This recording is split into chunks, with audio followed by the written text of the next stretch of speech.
Dr. Elena Vasquez wiped the sweat from her forehead as she carefully brushed dust away from the strange metal object. The artifact sat on her workbench like a puzzle waiting to be solved. It was about the size of a basketball, covered in symbols that seemed to shift when she looked at them directly. Elena had found the object 3 days ago in the ruins of an ancient city on planet Kepler 442b. The entire planet was dead now, but once it had been home to a civilization that built cities reaching into the clouds. Now only empty buildings and scattered artifacts remained. "Still working on that thing?" asked Dr. James Park, her research partner.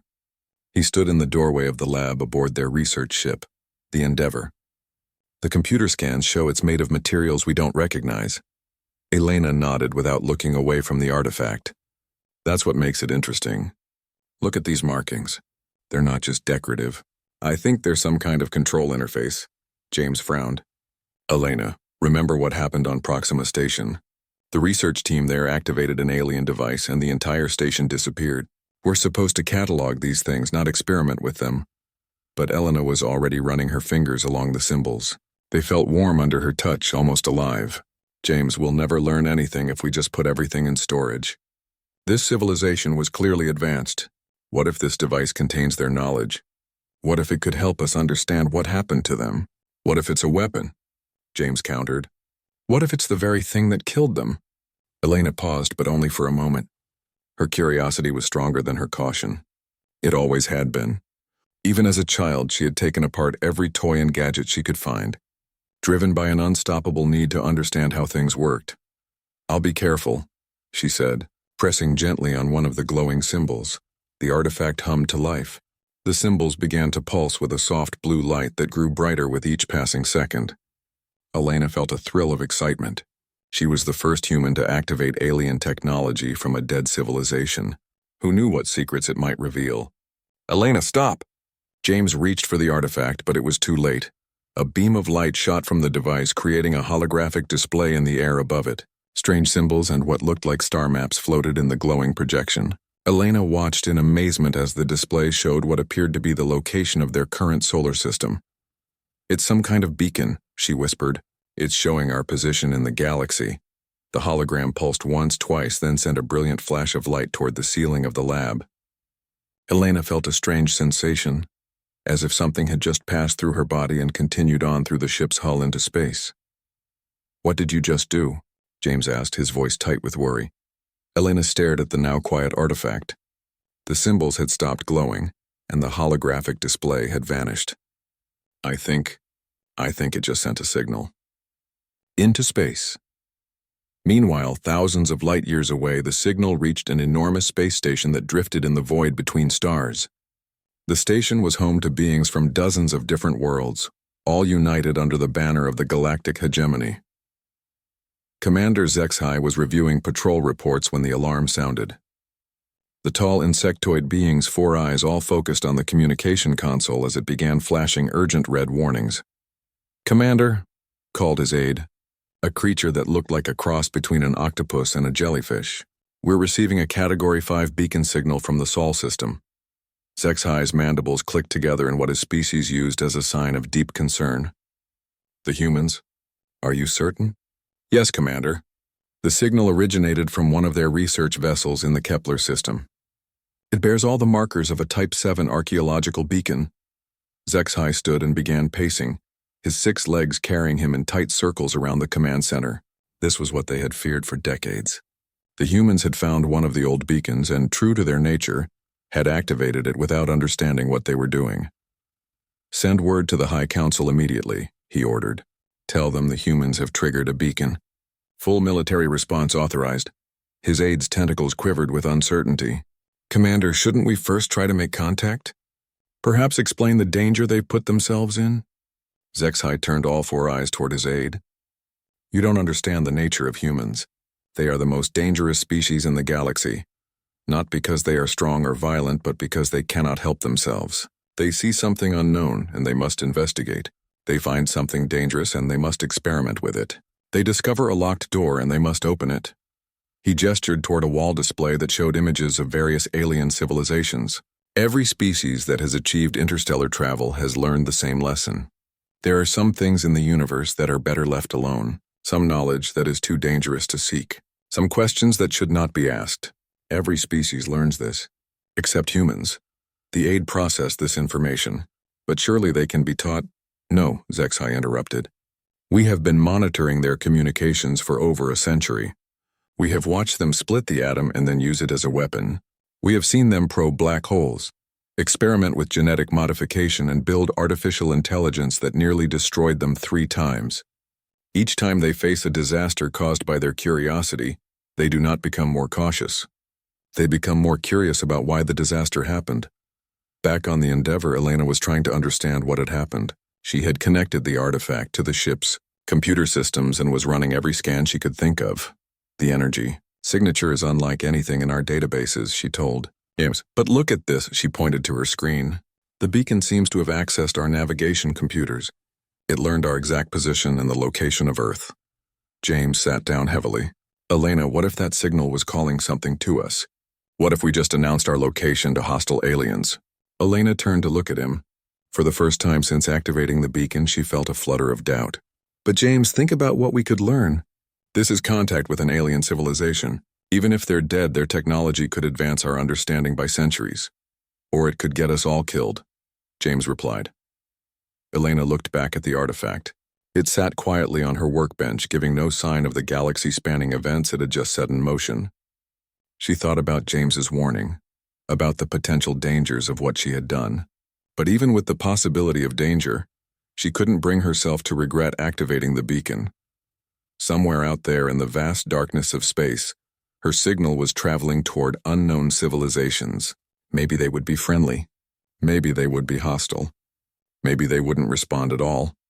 But now, finally, humans would know they weren't alone in the universe.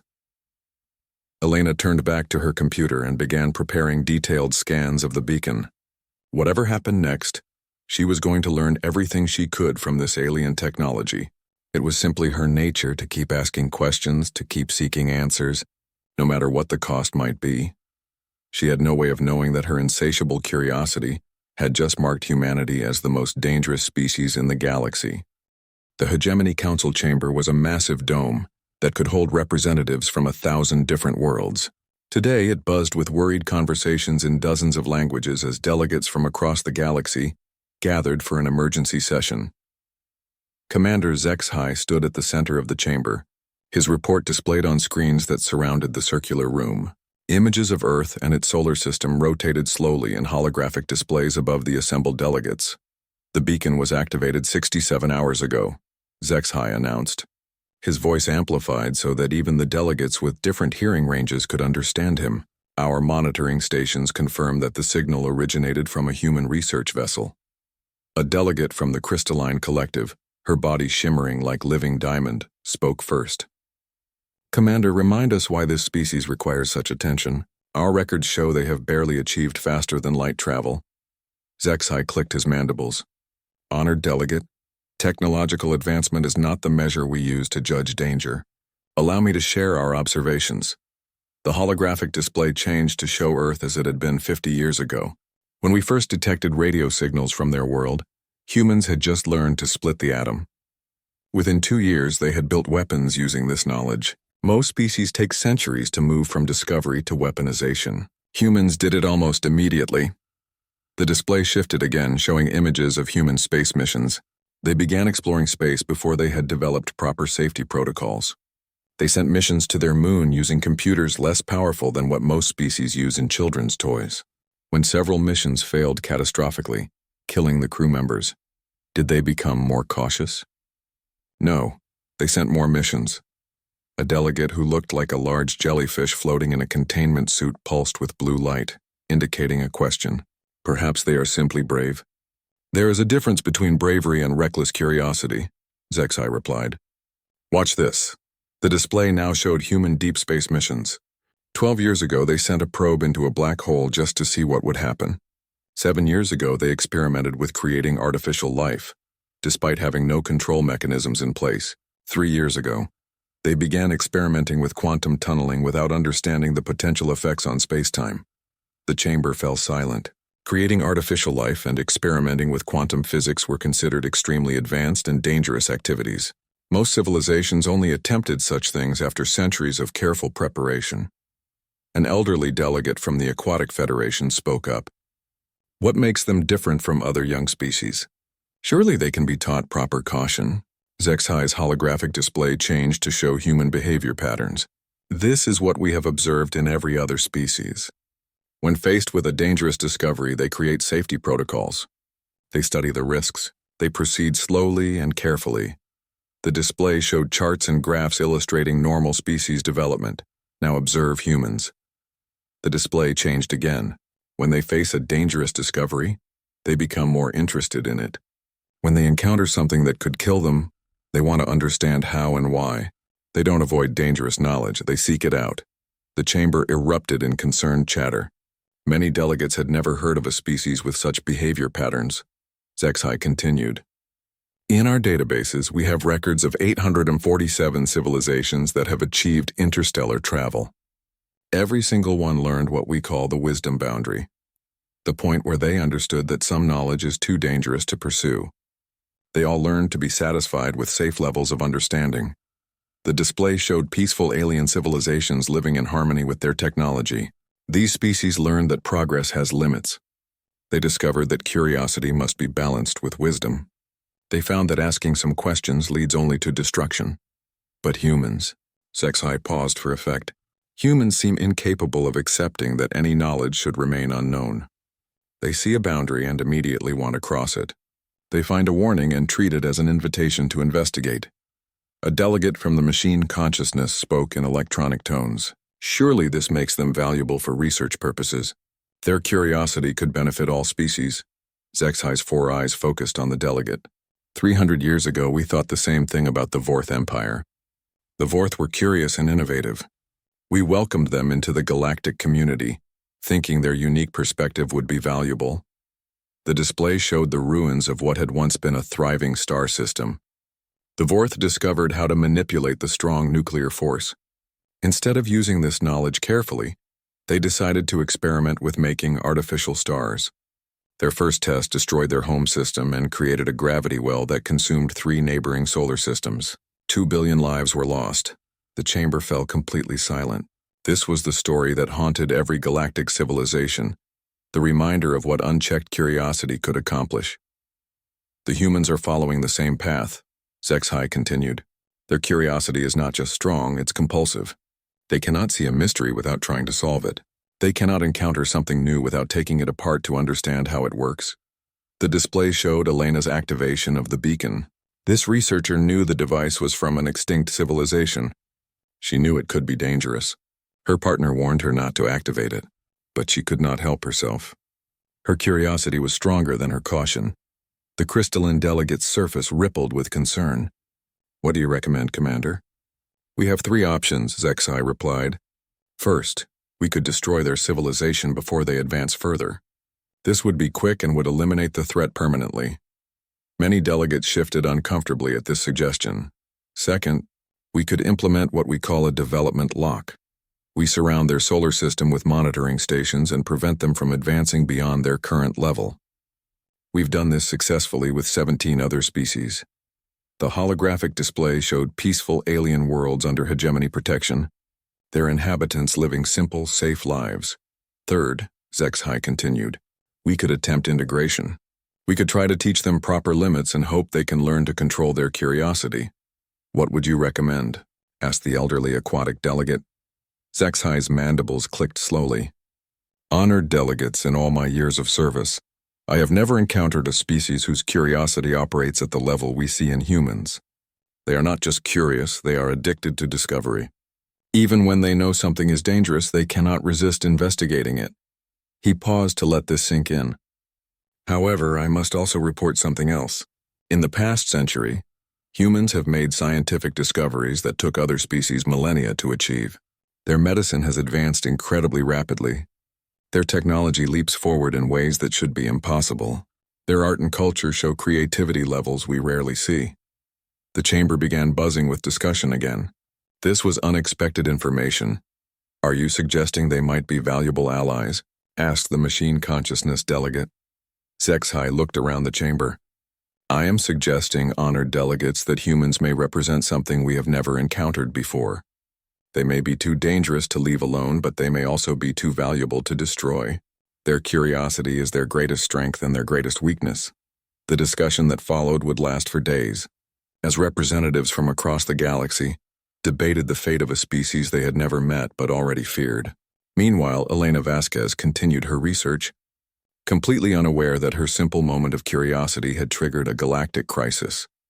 In her lab aboard the Endeavor, she had no idea that her very nature, the unstoppable human drive to ask questions and seek answers, had marked her species as either the galaxy's greatest hope or its most dangerous threat. Elena hadn't slept in 36 hours. The beacon had revealed more secrets with each passing day, and she couldn't force herself to stop working. The artifact now sat connected to every computer system on the Endeavor, sharing its knowledge with humanity's most advanced research equipment.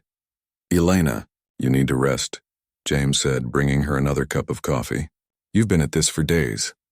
She looked up from her screens, her eyes red from exhaustion but bright with excitement. "James, you don't understand what we've found. This isn't just a beacon. It's a library.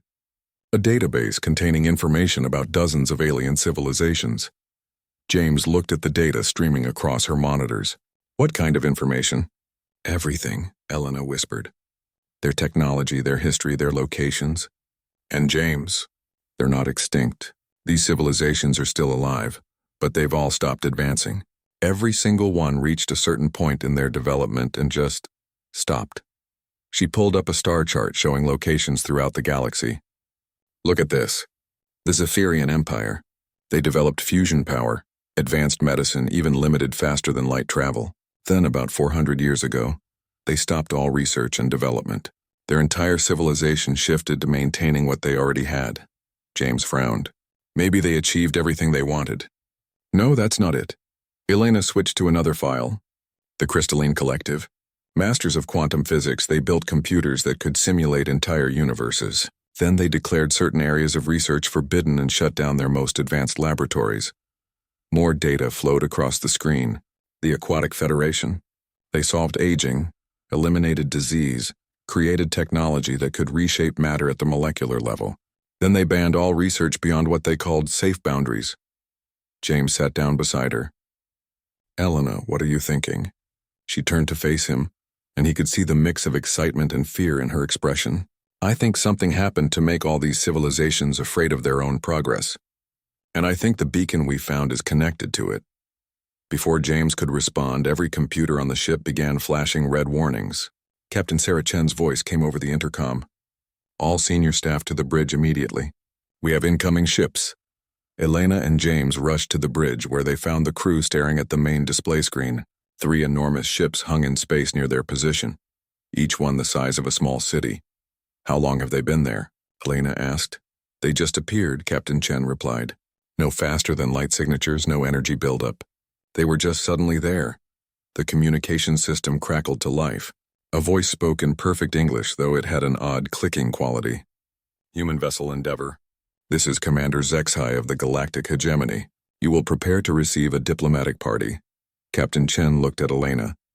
"Doctor, I think your beacon worked better than expected." Within an hour, Elena found herself in the ship's main conference room, sitting across from the most alien being she had ever imagined. Commander Zexhai stood nearly 8 feet tall on 6 legs, with 4 eyes set in a chitinous head that reminded Elena of a praying mantis. 2 other aliens flanked him, one that looked like a floating jellyfish in a technological suit, and another that appeared to be made of living crystal. "Dr. Vasquez," Zexhai began, his mandibles clicking as he spoke. "You activated an archaeological beacon 3 days ago. Do you understand what you have done?" Elena felt her heart racing, but her curiosity was stronger than her fear. "I've made first contact with alien civilizations. I've opened communication between humanity and the wider galaxy." The crystalline being's surface rippled. "Dr. Vasquez, you have announced humanity's location to species that have spent centuries debating whether your kind should be allowed to exist." The words hit Elena like a physical blow. "What do you mean?" Zexhai leaned forward. "Your species has been under observation for nearly a century. We know about your scientific achievements, your rapid technological advancement, and your Unique approach to dangerous discoveries. James spoke up. What's wrong with scientific advancement? The jellyfish like being pulsed with blue light. Tell me, humans, when your scientists first split the atom, how long did it take them to build weapons using this knowledge? A few years, Elena admitted. Most species take centuries to weaponize such discoveries, if they do so at all, HFY said. When you first detected radio waves, how quickly did you begin broadcasting into space without considering who might hear you? Elena realized where this was going. Immediately. When you first achieved spaceflight, how many missions ended in disaster before you developed proper safety protocols? Several, James said quietly. HFY's 4 eyes focused on Elena. Dr. Vasquez, what did you do when you found an artifact from an extinct civilization, knowing it could be dangerous? Elena felt her face flush. I activated it. Exactly. HFY stood and began pacing.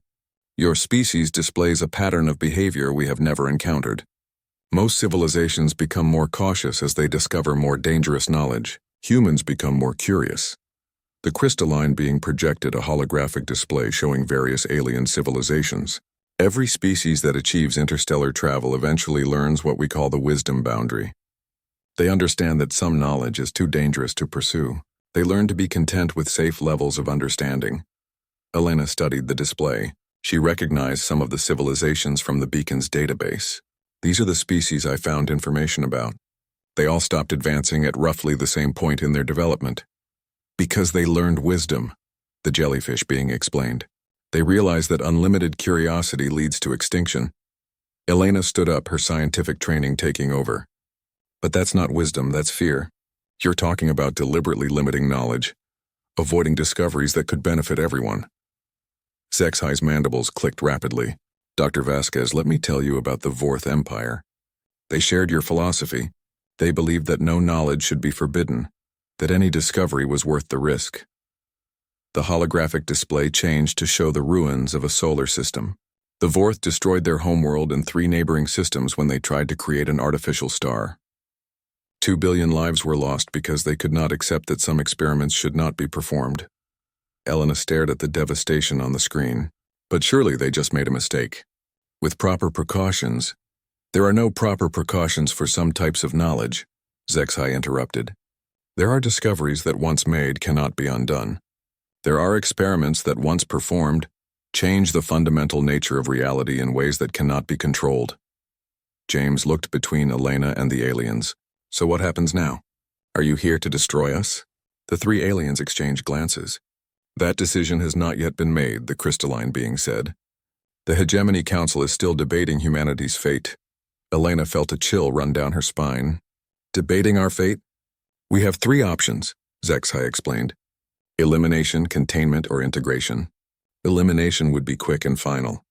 Containment would mean surrounding your solar system with monitoring stations and preventing you from advancing beyond your current level. Integration would mean teaching you to accept proper limits and hoping you can learn to control your curiosity. Elena's mind raced. And which option do you prefer? HFY looked at her with all 4 eyes. Dr. Vasquez, in the past century, your species has made discoveries that should have taken millennia. Your medical advances have eliminated diseases that still plague other civilizations. Your technology leaps forward in ways that seem impossible. Your creativity and innovation are unlike anything we have seen. He paused. But you also cannot seem to understand that some doors should remain closed. You see a warning and treat it as an invitation. You encounter danger and become more interested in understanding it. Elena met his gaze steadily. Because that's how we learn. That's how we grow. Every breakthrough in human history came from someone willing to ask dangerous questions, and every extinction in galactic history came from species that asked one question too many.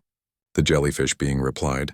The room fell, silent as Elena absorbed the weight of what she was hearing. Humanity's greatest strength, their insatiable curiosity, was seen by the galaxy as their greatest threat. The very quality that had driven them to the stars, that had led to every major advancement in human civilization, marked them for possible extinction. But even knowing this, even understanding the danger, Elena found that her curiosity was stronger than her fear. She wanted to know more about these aliens, their technology, their history. She wanted to understand what knowledge they considered too dangerous to pursue. She wanted to know everything, and she couldn't help herself. Elena spent the next week learning everything she could from the hegemony delegates. They had agreed to share basic information about galactic civilization while they waited for the Council's decision about humanity's fate. What Elena discovered changed everything she thought she knew about progress and survival. The galaxy is not empty, HFY explained as they stood in the Endeavor's observation deck, looking out at the stars. There are thousands of civilizations out there, but most of them reached a point where they chose safety over discovery. Elena studied the alien commander. Over the past few days, she had learned to read some of his expressions. Right now, his mandibles were clicking slowly, which seemed to indicate deep thought. "Show me," she said. HFY activated a portable holographic projector. The display showed a star system with several inhabited planets. The Zephyrian Empire. They conquered death, eliminated poverty, and created a paradise for their people. But they also discovered how to manipulate dark matter. When they realized the potential consequences of such experiments, they chose to ban all research into fundamental forces. The hologram shifted to show another civilization, the Ethereal Collective. Masters of mental energy, they could communicate across vast distances using thought alone, but they learned that consciousness itself could be weaponized, so they limited their mental abilities to prevent such knowledge from being discovered. Elena watched civilization after civilization appear in the display, each one having stopped their advancement at a critical point. They all chose safety over progress. They chose survival over extinction, HFY corrected. Every species eventually faces what we call the final choice, the moment when further advancement becomes too dangerous to risk. Elena turned away from the display. But what kind of life is that? What's the point of surviving if you stop growing, stop learning, stop becoming something greater than you were? The point is that your children get to exist, the crystalline delegate, who had introduced herself as Resonance of Crystal Song, said as she entered the observation deck. The point is that your civilization continues to exist. Elena shook her head. That's not existence, that's stagnation. Humans didn't become who we are by playing it safe. We explored dangerous territories, experimented with unknown forces, asked questions that no one had asked before. Resonance's surface flickered, with what Elena had learned was amusement. And how many humans died because of this approach? Elena had to think about that. Many. But their deaths led to knowledge that saved even more lives. Every medical breakthrough, every safety improvement, every technological advance, they all came from someone willing to take risks. And what happens when one of those risks destroys your entire species? HFY asked. Before Elena could answer, Captain Chen's voice came over the intercom. "Dr. Vasquez, please report to the communications room. We're receiving a transmission from Earth." In the communications room, Elena found herself looking at Dr. Sarah Kim, the director of the Global Research Council. Dr. Kim's expression was grim. "Elena, we've been analyzing the data you transmitted about the beacon. We've also detected similar artifacts at archaeological sites on 3 different worlds. Our teams have found 17 of them so far." Elena felt her heart race. "Have any others been activated?" 3 of them. Dr. Martinez's team in the Alpha Centauri system found one and activated it yesterday. Dr. Petrov's team on Kepler 438b activated another one this morning. And Elena, Dr. Kim paused. Dr. Yates's team on Gliese 667c found something else entirely. The transmission switched to Dr. Yates, a middle-aged man with wild gray hair and excited eyes. "Elena, you need to see this. The beacon we found here wasn't just a communication device, it was connected to a network of automated systems." Elena leaned forward. "What kind of systems?" "Reality manipulation devices," Dr. Yates said, barely able to contain his excitement. "The civilization that built these beacons discovered how to alter the fundamental constants of physics. They could change gravitational fields, modify the speed of light in localized areas, even manipulate the flow of time." HFY, who had been listening from behind Elena, stepped forward. "Dr. Yates, you must not experiment with those systems." Dr. Yates looked surprised to see an alien on the transmission. "Why not? Think of what we could learn. We could solve energy problems, eliminate the limitations of space travel, maybe even find ways to prevent aging and death. You could also destabilize local spacetime and create a cascade failure that destroys your solar system," Resonance said, her crystal form pulsing with urgent light. Elena looked between the aliens and the transmission from Dr. Yates. She could see the same hunger for knowledge in his eyes that she felt in her own heart. Dr. Yates, what have you discovered so far? We've managed to create a localized gravitational field that defies conventional physics. Watch this. Dr. Yates held up a metal ball and released it. Instead of falling, it floated in midair. We've effectively created a zone where gravity works in reverse. Zexhi's 4 eyes widened in what Elena recognized as alarm. This is exactly what we feared. Humans cannot resist experimenting with forces beyond their understanding. Elena turned to face him. But look what we've learned in just a few days. This technology could revolutionize space travel, could solve countless problems for civilizations throughout the galaxy. It could also tear holes in reality. Zexhi replied. Dr. Vasquez, the civilization that built those beacons, do you know what happened to them? Elena had been wondering about that. The planet where I found the beacon was dead. I assumed they had died out naturally. They didn't die out, Resonance said quietly. They succeeded in their experiments with reality manipulation. They achieved complete control over the fundamental forces of the universe. Then what happened to them? Elena asked. Zexhi's mandibles clicked slowly. They discovered that some knowledge comes with a price that cannot be paid. They learned that there are consequences to manipulating the basic structure of reality. The architects, as we called them, achieved godlike power over physics itself. And, Elena prompted, and they realized that such power inevitably corrupts any being that possesses it. The temptation to remake reality according to your desires becomes overwhelming. They began changing not just physical laws but the nature of consciousness, emotion, and identity itself. The holographic display showed images of the architect civilization in its final days. They tried to create perfect beings, perfect emotions, perfect thoughts. But in doing so, they destroyed everything that made them who they were. They became something else entirely. Beings of pure energy and thought with no connection to their original selves or values. Elena stared at the images. They transcended their physical forms? They obliterated their humanity, Resonance corrected. They became something so alien to their original nature that they could no longer relate to any form of biological life. Eventually, they simply departed this dimension entirely, leaving behind only their technology and the ruins of their civilization. Dr. Yates's voice came from the transmission. But Elena, imagine what we could accomplish. We could eliminate suffering, could create a perfect universe. Elena looked at the floating metal ball on the screen, then at the concerned expressions of the alien delegates. She thought about human history, about all the times people had tried to create perfect societies and ended up creating nightmares instead. But she also thought about every breakthrough that had improved human life, every discovery that had pushed back the darkness of ignorance and fear. Dr. Yates, she said finally, continue your research but proceed carefully. Document everything and share your findings with all the research teams. Zexhi's mandibles clicked rapidly in alarm. Dr. Vasquez, you are making the same choice that led to the architect's destruction. Elena turned to face him. Commander, I understand your concerns, but this is who we are. This is what makes us human. We see the unknown and we have to explore it. We find a locked door and we have to see what's behind it. We face danger and we try to understand it so we can overcome it. Even if it destroys you? Elena thought about that question for a long moment. Commander, what's the point of survival without growth? What's the value of safety without discovery? Yes, we might destroy ourselves by pushing too far, but we might also become something incredible. She looked out at the stars through the observation deck's windows.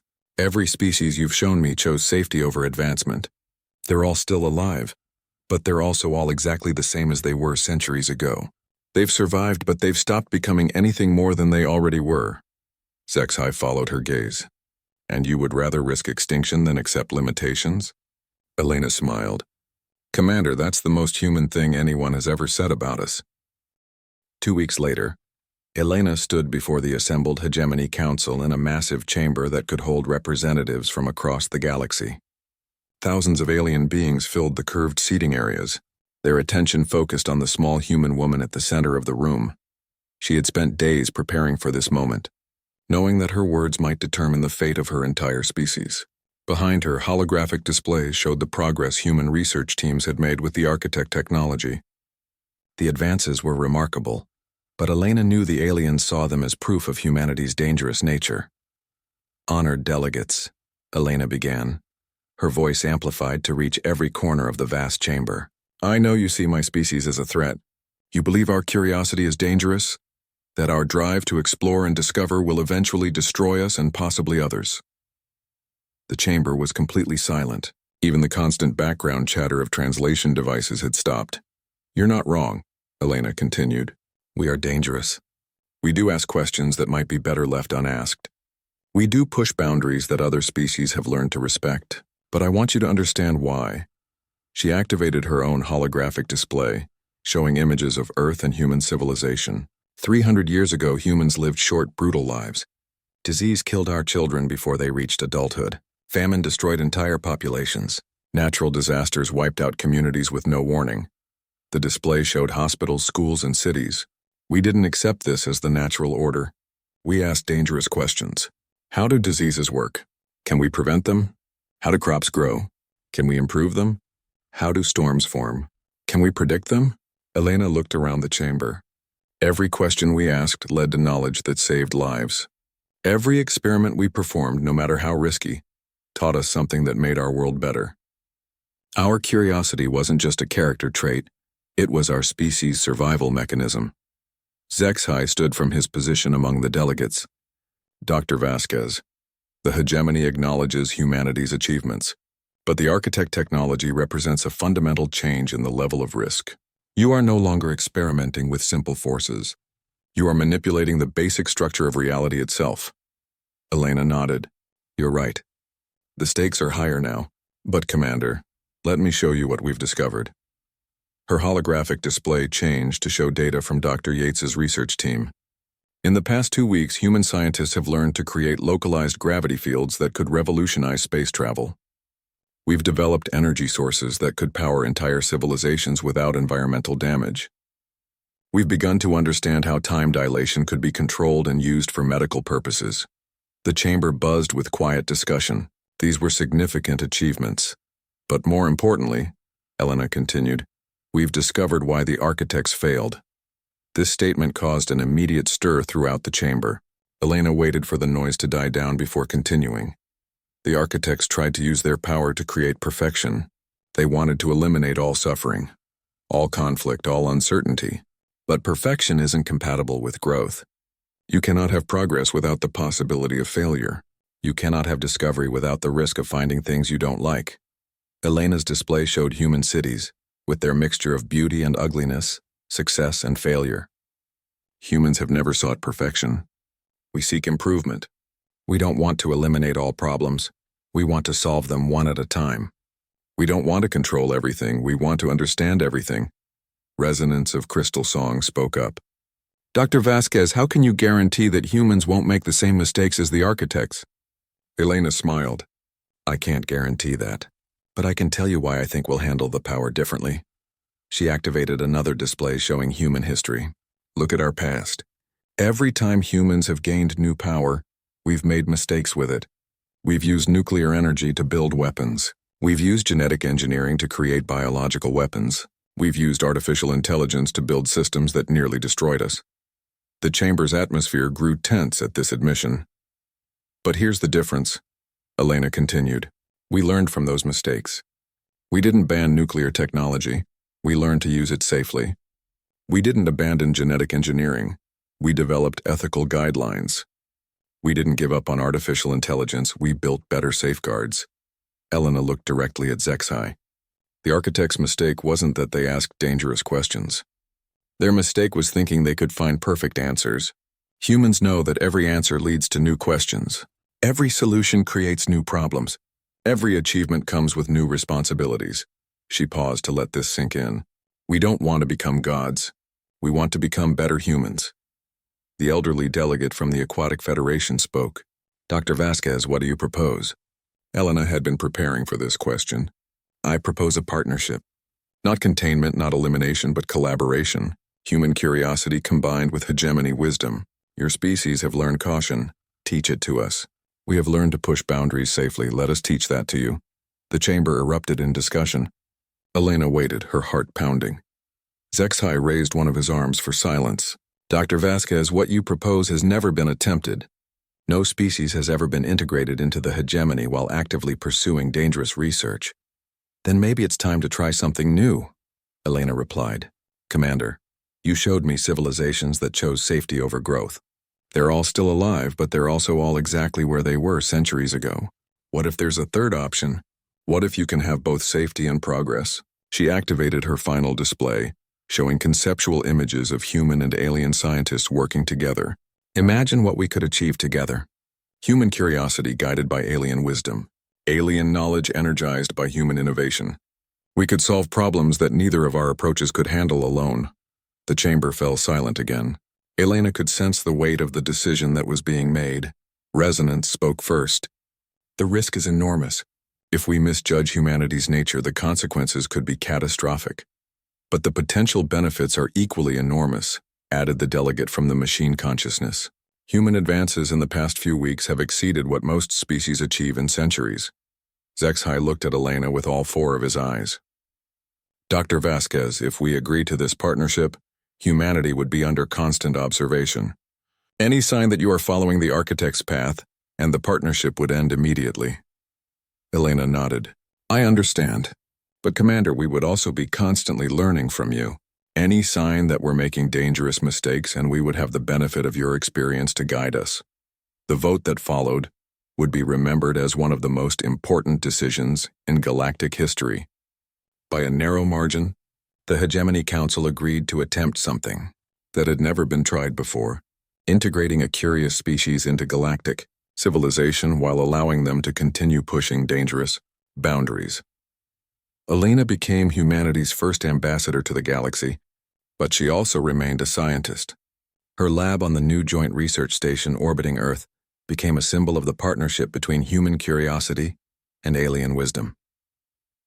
The work was difficult and sometimes dangerous. There were accidents, setbacks, and moments when both sides questioned the wisdom of their decision. But there were also breakthroughs that neither species could have achieved alone. 5 years later, as Elena watched human and alien scientists working side by side on experiments that pushed the very limits of physics, she realized something important. The most dangerous thing in the universe wasn't human curiosity. It was the attempt to eliminate curiosity entirely. Growth required risk. Progress required the willingness to fail. Discovery required the courage to ask dangerous questions.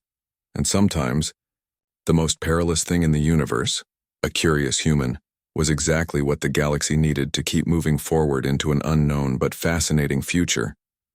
Elena smiled as she returned to her work, still asking questions, still pushing boundaries, but now with the wisdom of the galaxy to help her find the answers safely. The universe was vast and full of mysteries, and she had all the time in the world to explore them.